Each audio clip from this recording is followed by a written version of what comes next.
নমস্কার, পুজো পার্থ ক্রিয়েশন চ্যানেলে নতুন একটা ভিডিওতে সবাইকে অনেক ওয়েলকাম ও ভালোবাসা।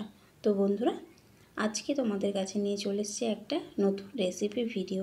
সেই রেসিপি ভিডিওটা কি দেখতে হলে তো তোমাদেরকে পুরো ব্লগটাই দেখতে হবে। তো চলো তোমরা দেখতে থাকো আর সঙ্গে থেকো। তো বন্ধুরা, আজকে আমি যেটা বানাচ্ছি সেটা হচ্ছে নেনুয়ার বেগুনি। তো আমরা বেশিরভাগই কিন্তু আলু, পটল, বেগুন ও কুমড়োর বেগুনি খেয়ে থাকি, তাই না? তো আজকে কিন্তু আমি এটা নতুনভাবে ট্রাই করলাম, তাই তোমাদের সঙ্গে শেয়ার করলাম। তোমরা কমেন্টে জানিও তোমাদের কেমন লেগেছে।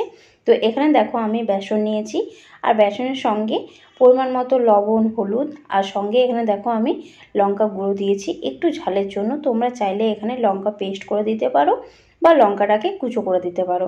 আর এখানে আমি গোটা জিরে দিয়েছি আর একটু ধনে গুঁড়ো দিয়েছি। মানে খেতে খুবই কিন্তু ভালো লাগে।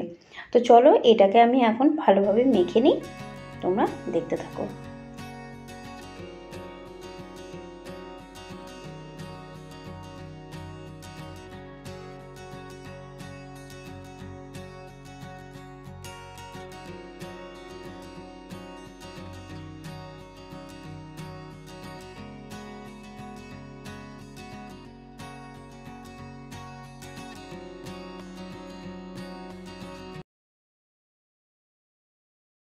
তো দেখো বেসনের ব্যাটারটা কিন্তু মাখানো কিন্তু কমপ্লিট।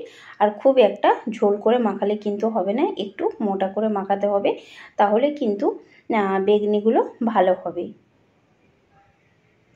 এটাকে এখন সাইডে রেখে যে নেনুয়াগুলো আমি কেটে রেখেছিলাম এটাকে আমি এখন ভালোভাবে লবণ দিয়ে একটু মেখে ঢেকে রেখে দেব।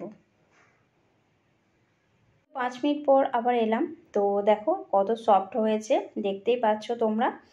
ব্যাটারটা খুব সফট হয়েছে। তো চলো এখন কড়াতে তেল দিয়ে দিয়েছি, কড়ার তেল গরম হয়ে গিয়েছে। তো চলো নেনুয়াগুলো আমি একটার পর একটা ছেড়ে নিই আর তোমরা দেখতে থাকো ভিডিওটা।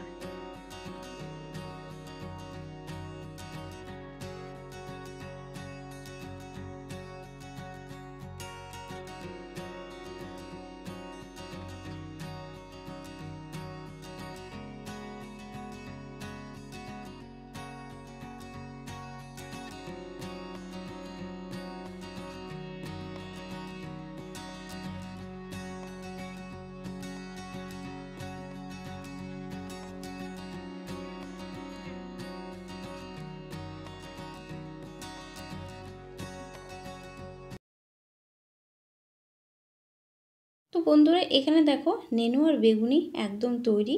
তোমরা দেখে বলো, কমেন্টে জানিও যে তোমাদের কেমন লেগেছে। তোমরা একটু মতামতটা জানিও।